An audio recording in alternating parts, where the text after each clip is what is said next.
ರಾಜ್ಯ ಬಿಜೆಪಿ ರಾಜ್ಯಾಧ್ಯಕ್ಷ ಸ್ಥಾನಕ್ಕೆ ವಿಜಯೇಂದ್ರ ಅವರೇ ಫೈನಲ್ ಆಗ್ತಾರಾ? ಈ ಪ್ರಶ್ನೆ ಮೂಡೋದಕ್ಕೆ ಕಾರಣ ಸುಮಾರು 1.5 ದಶಕಗಳ ನಂತರ ಪಂಚಪೀಠದ ಸ್ವಾಮೀಜಿ ಅಥವಾ ಮಠಾಧೀಶರೆಲ್ಲರೂ ಕೂಡ ಒಗ್ಗಟ್ಟಾಗಿ ಏನು ಶೃಂಗಸಭೆ ಮಾಡ್ತಾ ಇದ್ದಾರೆ, ಅದರಲ್ಲಿ ಚರ್ಚೆ ಆಗ್ತಾ ಇದೆ. ವಿಜಯೇಂದ್ರಗೆ ಪಂಚಪೀಠ ಸ್ವಾಮೀಜಿಗಳಿಂದ ಬಹುಪರಾಕ್. ದಾವಣಗೆರೆಯಲ್ಲೇ ವಿರೋಧಿಗಳಿಗೆ ಟಕ್ಕರ್ ಕೊಟ್ಟಿದ್ದಾರೆ ವಿಜಯೇಂದ್ರ. ರಾಜ್ಯಾಧ್ಯಕ್ಷ ಪಟ್ಟದ ಆಕಾಂಕ್ಷಿಗಳಿಗೆ ಪಂಚಪೀಠದಿಂದ ಸಂದೇಶ ರವಾನೆ ಆಗ್ತಾ ಇದೆ. ನಿನ್ನೆ ಮತ್ತು ಇವತ್ತು 2 ದಿನದ ಒಂದು ಪ್ರತಿಷ್ಠಿತ ಸಭೆಯನ್ನ ಪಂಚಪೀಠದವರು ಅಂದ್ರೆ ಈ ರಂಭಾಪುರಿ, ಉಜ್ಜಯಿನಿ, ಶ್ರೀಶೈಲ, ಕೇದಾರ ಹಾಗೂ ಕಾಶಿಪೀಠದ ಜಗದ್ಗುರುಗಳೆಲ್ಲರೂ ಕೂಡ ಒಂದೇ ಕಡೆ ಅಸೆಂಬಲ್ ಆಗಿದ್ದಾರೆ. ಸಮುದಾಯದ ಬಗ್ಗೆ, ಸಮುದಾಯದ ರಾಜಕೀಯ ನಾಯಕರುಗಳ ಬಗ್ಗೆ ಚರ್ಚೆ ಆಗ್ತಾ ಇದೆ. ವಿಜಯೇಂದ್ರಗೆ ಫುಲ್ ಮಾರ್ಕ್ಸ್ ಅನ್ನ ಕೊಟ್ಟಿದ್ದಾರೆ ಪಂಚಪೀಠದ ಸ್ವಾಮೀಜಿಗಳು. ಬಿಜೆಪಿ ರಾಜ್ಯಾಧ್ಯಕ್ಷರಾಗಿ ಉತ್ತಮ ಕೆಲಸ ಮಾಡ್ತಾ ಇದ್ದಾರೆ ಅಂತ ಶ್ರೀಗಳು ಹಾಡಿ ಹೋಗಲಿದ್ದಾರೆ. ಬಿಎಸ್ವೈಗೆ ಹೈಕಮಾಂಡ್ ಸಹಕಾರ ಕೊಟ್ಟಿಲ್ಲ ಅಂತ ಅಸಮಾಧಾನವನ್ನು ವ್ಯಕ್ತಪಡಿಸಿದ್ದು ವಿಜಯೇಂದ್ರ ಜೊತೆ ಸಮುದಾಯ ಇದೆ ಎನ್ನುವ ಮೆಸೇಜ್ ಪಾಸ್ ಆಗ್ತಾ ಇದೆ. ಶ್ರೀಗಳ ಹೇಳಿಕೆಯಿಂದ ಹಾಗಾದ್ರೆ ಬದಲಾವಣೆಯ ವಿಚಾರಕ್ಕೆ ತೆರೆ ಎಳೆಯುತ್ತಾ ಹೈಕಮಾಂಡ್? ಇದು ಅವರಿಗೆ ಕೊಡ್ತಿರುವಂತಹ ಒಂದು ಮೆಸೇಜ್. ಸರ್ಟಿಫಿಕೇಟ್ ನ ಸ್ವಾಮೀಜಿಗಳೇ ಕೊಟ್ಟ ಮೇಲೆ ಬದಲಾವಣೆ ಡೌಟು ಅಂತ ಇದ್ದಾರೆ. ಅವರಿಗೆ ಆಡಳಿತವನ್ನು ಮಾಡಲಿಕ್ಕೆ ವರಿಷ್ಠರು ಕೊಡಲಿಲ್ಲ. ಅದರಿಂದ ಇಡೀ ಸಮಾಜಕ್ಕೆ ಆಘಾತ ಆಗಿರುವಂಥದ್ದು ತಮಗೆಲ್ಲ ಗೊತ್ತಿದೆ. ಒಂದು ದಿನವೂ ಕೂಡ ನೆಮ್ಮದಿಯಿಂದ ಇಡಲಿಕ್ಕೆ ಬಿಡಲಿಲ್ಲ. ಎಷ್ಟು ಕಿರುಕುಳ ಕೊಟ್ರಂದ್ರೆ ಸಾಕಪ್ಪ ಸಾಕು ಈ ಜಾಗ ಅನ್ನೋಷ್ಟರ ಮಟ್ಟಿಗೆ ಅವರು ನೋವನ್ನು ಅನುಭವಿಸಿದರು. ಬಹುಶಃ ನೋವಿನ ಫಲವಾಗಿಯೇ ಇವತ್ತು ಅವರು ಎಲ್ಲೇ ಪಾಲ್ಗೊಳ್ಳಿ ಹೆಚ್ಚು ಮಾತಾಡೋದಿಲ್ಲ, ಬಹಳ ಮೌನವಾಗಿ ಹೇಳಬೇಕಾದಂಥ 4 ಮಾತುಗಳನ್ನು ಅವರು ನಿಮ್ಮೆಲ್ಲರ ಜೊತೆಗೆ ಹಂಚಿಕೊಳ್ತಾ ಇದ್ದಾರೆ. ಆದರೆ ಭವಿಷ್ಯತ್ತಿನ ಆಶಾ ಜ್ಯೋತಿಯಾಗಿರುವಂಥ BY ವಿಜಯೇಂದ್ರ ಅವರು ಇವತ್ತು ಅದೇ ಬಿಜೆಪಿ ಪಕ್ಷದ ರಾಜ್ಯಾಧ್ಯಕ್ಷರಾಗಿ ಕ್ರಿಯಾಶೀಲರಾಗಿ ಎಲ್ಲ ಸಮುದಾಯಗಳ ಜನರನ್ನು ಸಂಘಟಿಸಿಕೊಂಡು ಉತ್ತಮವಾದಂಥ ವಿಚಾರಧಾರೆಗಳನ್ನು ಇಟ್ಕೊಂಡು ಕೆಲಸ ಮಾಡ್ತಾ ಇದ್ದಾರೆ. ಬಹುಶಃ ಮುಂದೊಂದು ದಿನ ರಾಜಕೀಯ ಕ್ಷೇತ್ರದಲ್ಲಿ ಅವರ ಜೀವನ ಉಜ್ವಲ ಆಗುವುದರಲ್ಲಿ ಯಾವುದೇ ಅನುಮಾನ. ಅವರಿಗೆ ಆಡಳಿತವನ್ನು ಮಾಡಲಿಕ್ಕೆ ಓಕೆ, ಇದೀಗ ದಾವಣಗೆರೆಯಲ್ಲಿ ವೀರಶೈವ ಪಂಚಪೀಠ ಸಮಾಗಮ ಏನಾಗಿದೆ, ಇದರಲ್ಲಿ ರಂಭಾಪುರಿ ಜಗದ್ಗುರುಗಳು ಮಾತಾಡ್ತಾ ಇದ್ರು. ವಿಜಯೇಂದ್ರ ಅವರಿಗೆ ಮುಂದಕ್ಕೂ ಕೂಡ ರಾಜ್ಯಾಧ್ಯಕ್ಷ ಪಟ್ಟವನ್ನು ಮುಂದುವರಿಸ್ಕೊಂಡು ಹೋಗಬೇಕು, ಇಲ್ಲಾಂದರೆ ಇಡೀ ಸಮುದಾಯಕ್ಕೆ ಅಸಮಾಧಾನ ಆಗುತ್ತೆ, ಬೇಜಾರಾಗುತ್ತೆ. ಯಡಿಯೂರಪ್ಪ ಅವರ ವಿಚಾರವನ್ನು ಕೂಡ ಪ್ರಸ್ತಾಪ ಮಾಡಿದ್ದಾರೆ. ಯಡಿಯೂರಪ್ಪ ಅವರು 4 ಟರ್ಮ್ CM ಆಗಿದ್ದು, ಅವ್ರಿಗೆ ಅವಕಾಶ ಸಿಕ್ಕಿದ್ದು.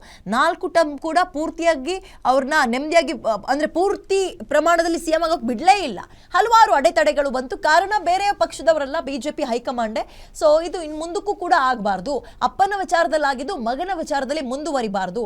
ರಾಜ್ಯಾಧ್ಯಕ್ಷನಾಗಿ ಬಹಳ ಅತ್ಯುತ್ತಮ ಕೆಲಸವನ್ನ ವಿಜಯೇಂದ್ರ ಅವರು ಮಾಡ್ತಾ ಇದ್ದಾರೆ ಅಂತ ವಿಜಯೇಂದ್ರ ಪರ ಬ್ಯಾಟ್ ಬೀಸೋದ್ರ ಮುಖಾಂತರ ಇದು ಹೈಕಮಾಂಡಿಗೆ ಕಳಿಸ್ತಾ ಇರುವ ಮೆಸೇಜ್. ಇದು ಏನಂತ, ಈಗೇನು ಅಸಮಾಧಾನಿತರ ಗುಂಪು ಅಂತಿದೆ ಬಿಜೆಪಿ, 2 ಗುಂಪು, 3 ಗುಂಪು, ಒಂದು ತಟಸ್ಥ ಗುಂಪು, ಇನ್ನೊಂದು ವಿಜಯೇಂದ್ರ ಅಥವಾ ಯಡಿಯೂರಪ್ಪ ಅವರ ಪರವಾಗಿರೋ ಗುಂಪು, ಮತ್ತೊಂದು ಅಸಮಾಧಾನಿತರ ಗುಂಪು ಅಂತ ಇದೆ. ಸೊ ಇದು ಅಸಮಾಧಾನಿತರ ಮಾತನ್ನ ಕೇಳುವ ಅಥವಾ ಮತ್ತೊಂದು ನಿರ್ಧಾರಕ್ಕೂ ಕೈ ಹಾಕಕ್ಕೆ ಹೋಗ್ಬಿಡಿ. ಹಾಗೆ ಮಾಡಿದ್ರೆ ನೀವು ಹೆಜ್ಜೇನಿನ ಗೂಡಿಗೆ ಕಲ್ಲೊಡ್ದಂತೆ ಅಂತ ಒಂದು ಮೆಸೇಜ್, ಸ್ಟ್ರೈಟ್ ಮೆಸೇಜ್ ಅನ್ನ ಹೈಕಮಾಂಡ್ಗೆ ಪಾಸ್ ಮಾಡ್ದಂಗೆ ಕಾಣಿಸ್ತಾ ಇದೆ. ಹಾಗಾದ್ರೆ ಈ ಮೆಸೇಜ್ಗೆ ಹೈಕಮಾಂಡ್ ಯಾವ ರೀತಿಗೆ ರೆಸ್ಪಾಂಡ್ ಮಾಡುತ್ತೆ, ಹೆದರತ್ತಾ? ಹಾಗೆ ನೋಡೋದಾದ್ರೆ ರಾಜ್ಯದಲ್ಲಿ ಪ್ರಬಲ ಸಮುದಾಯಗಳು ಅಂತ ಕರೆಸ್ಕೊಳ್ಳೋದ್ರಲ್ಲಿ ಈ ವೀರಶೈವ ಲಿಂಗಾಯತ ಬಹಳ ಪ್ರಮುಖ ಸ್ಥಾನದಲ್ಲಿದೆ, ಮೊದಲ ಸ್ಥಾನದಲ್ಲಿದೆ. ಯಾವಾಗ ಇವರು ಅಸಮಾಧಾನಗೊಂಡಿದ್ದಾರೋ, ಕೋಪಗೊಂಡಿದ್ದಾರೋ, ಆಗೆಲ್ಲ ಆಯಾ ಪಾರ್ಟಿಗಳ ಮೇಲೆ ಅಥವಾ ಎಲೆಕ್ಷನ್ ಅಲ್ಲಿ ಅವರು ಉತ್ತರವನ್ನು ಕೊಟ್ಟುಬಿಟ್ಟಿದೆ. ಪ್ರಬಲ ಸಮುದಾಯ ಅಂತ ಕರೆಸ್ಕೊಳ್ಳೋ ಲಿಂಗಾಯತ ಸಮುದಾಯ. ಸೊ ಈ ವಿಚಾರದಲ್ಲಿ ಹೈಕಮಾಂಡ್ ಇದನ್ನ ಹೇಗೆ ರಿಸೀವ್ ಮಾಡ್ಕೊಳ್ಳುತ್ತೆ ಅನ್ನುವಂಥದ್ದು ಬಹಳ ಕುತೂಹಲ. ಮೋರ್ ಡೀಟೇಲ್ಸ್ ನನ್ನ ಕಲೀಗ ಮಾರುತಿ ನೀಡ್ತಾರೆ. ಮಾರುತಿ, ಇದೀಗ ರಂಭಾಪುರಿಗಳು ಕೊಟ್ಟಿರುವಂತಹ ಮೆಸೇಜ್ ನೇರವಾಗಿ ಹೈಕಮಾಂಡಿಗೆ ಕೊಟ್ಟಂಗೆ ಕಾಣಿಸ್ತಾ ಇದೆ. ಹಾಗಾದ್ರೆ ರಾಜ್ಯಾಧ್ಯಕ್ಷ ಪಟ್ಟದ ಬಗ್ಗೆ ಹೈಕಮಾಂಡ್ ಯಾವ ರೀತಿಯ ನಿರ್ಧಾರವನ್ನ ತಗೊಳ್ಬಹುದು? ವಿದ್ಯಾ, ನಿನ್ನೆ ಸಮಾವೇಶದಲ್ಲಿ ರಂಭಾಪುರಿ ಶ್ರೀಗಳು ಮಾತನಾಡಿದಂತಹದ್ದು ಒಂದು ಕಡೆ ಬಿಜೆಪಿ ಹೈಕಮಾಂಡ್ಗೆ ಸಂದೇಶ ಆದ್ರೆ, ಮತ್ತೊಂದು ಕಡೆ ರಾಜ್ಯದಲ್ಲಿ ಯಡಿಯೂರಪ್ಪ ಅವರ ಗರಡಿಯಲ್ಲಿ ಬೆಳೆದು ಇವತ್ತು ಯಡಿಯೂರಪ್ಪ ಅವರ ವಿರುದ್ಧವೇ ರಾಜಕಾರಣ ಮಾಡ್ತಾ ಇರುವಂತಹ ಕೆಲವೊಂದಷ್ಟು ಬಿಜೆಪಿಯಲ್ಲೇ ಇರುವಂತಹ ಅದೇ ಸಮುದಾಯಕ್ಕೆ ಸೇರಿರುವಂತಹ ನಾಯಕರು ಕೂಡ ಸಂದೇಶ ರವಾನೆ ಮಾಡಿದಂತಿದೆ. ಯಾಕಂತ ಹೇಳಿದ್ರೆ ಒಂದು ಕಡೆ ಯಡಿಯೂರಪ್ಪ ಅವ್ರಿಗೆ ಬಿಜೆಪಿಯ ಹೈಕಮಾಂಡ್ 2 ಬಾರಿನೂ ಕೂಡ ಪೂರ್ಣಾವಧಿ ಸಿಎಂ ಆಗೋದಕ್ಕೆ ಬಿಟ್ಟಿಲ್ಲ ಅನ್ನೋದರ ಮುಖೇನ ಈಗ ಮತ್ತೊಮ್ಮೆ ವಿಜೇಂದ್ರ ರಾಜ್ಯ ಬಿಜೆಪಿಯನ್ನ ಬಹಳಷ್ಟು ಯಶಸ್ವಿಯಾಗಿ ಸಂಘಟನೆ ಮಾಡ್ತಾ ಇದಾರೆ. ಅವರು ಕೂಡ ಹಲವು ಸಮಸ್ಯೆಗಳು ಇದಾವೆ ಅನ್ನುವಂಥದ್ದನ್ನ ಹೇಳಿದಾರೆ. ಅಂದ್ರೆ ಈಗ ಪ್ರತಿ ಬಾರಿನೂ ಕೂಡ ಯಾವುದೇ ವಿಧಾನಸಭಾ ಚುನಾವಣೆ ಬಂದಾಗ ಬಿಜೆಪಿಯ ಪ್ರಮುಖ ವೋಟ್ ಬ್ಯಾಂಕ್ ಆಗಿರುವಂತದ್ದು ಈ ಸಮುದಾಯಗಳು. ಹೀಗಾಗಿ ಈ ಒಂದು ರೀತಿ ರಾಜ್ಯ ಬಿಜೆಪಿಗೂ ಸಂದೇಶ, ಅದೇ ರೀತಿ ರಾಷ್ಟ್ರೀಯ ಮಟ್ಟದ ಬಿಜೆಪಿ ನಾಯಕರು ಕೂಡ ಒಂದು ಸ್ಪಷ್ಟವಾದಂತಹ ಒಂದು ಸಂದೇಶವನ್ನ ರವಾನೆ ಮಾಡುವಂತ ಒಂದು ಕೆಲಸ ರಂಭಾಪುರಿ ಶ್ರೀಗಳು ಮಾಡಿದ್ದಾರೆ. ಇತ್ತೀಚೆಗೇನು ಬಹಳಷ್ಟು ಹೆಚ್ಚು ಚರ್ಚೆ ಆಗ್ತಿತ್ತು, ರಾಜ್ಯದಲ್ಲಿ ರಾಜ್ಯಾಧ್ಯಕ್ಷರು ಬದಲಾವಣೆ ಆಗ್ತಾರೆ ಅಂತ ಒಂದು ಬಣ, ಮತ್ತೊಂದು ಬಣ ವಿಜೇಂದ್ರ ಅವರೇ ಮುಂದುವರಿತಾರೆ ಅನ್ನುವಂಥದ್ದು ಮತ್ತೊಂದು ಬಣ ಏನ್ ಈ ಚರ್ಚೆ ಆಗ್ತಿತ್ತು.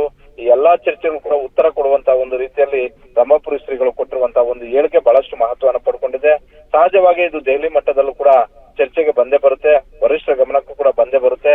ಹೀಗಾಗಿ ವಿಜೇಂದ್ರ ಅವರಿಗೆ ಸಂಪೂರ್ಣವಾಗಿ ಪಂಚಪೀಠಗಳ ಸ್ವಾಮೀಜಿಗಳ ಸಾಥ್ ಇರೋದ್ರಿಂದ ಬಹುತೇಕ ವಿಜೇಂದ್ರ ಅವ್ರಿಗೆ ಇದು ಪ್ಲಸ್ ಪಾಯಿಂಟ್ ಕೂಡ ಆಗುತ್ತೆ ಅನ್ನುವಂತ ಒಂದು ಚರ್ಚೆ ರಾಜಕೀಯ ಪಡಸಾಲೆಯಲ್ಲಿ ಆಗ್ತಾ ಇದೆ. ವಿದ್ಯಾ, ಓಕೆ, ಧನ್ಯವಾದ ಮಾರುತಿ ಡೀಟೇಲ್ಸ್ಗೆ. ಈಗ ಆ ಲಿಂಗಾಯತ ಸಮುದಾಯದ ಮಠಾಧೀಶರೆಲ್ಲರೂ ಕೂಡ ಯಡಿಯೂರಪ್ಪ ಅವರ ಮಗ ವಿಜೇಂದ್ರ ಪರವಾಗಿ ಬ್ಯಾಟ್ ಬೀಸ್ತಾ ಇದ್ದಾರೆ.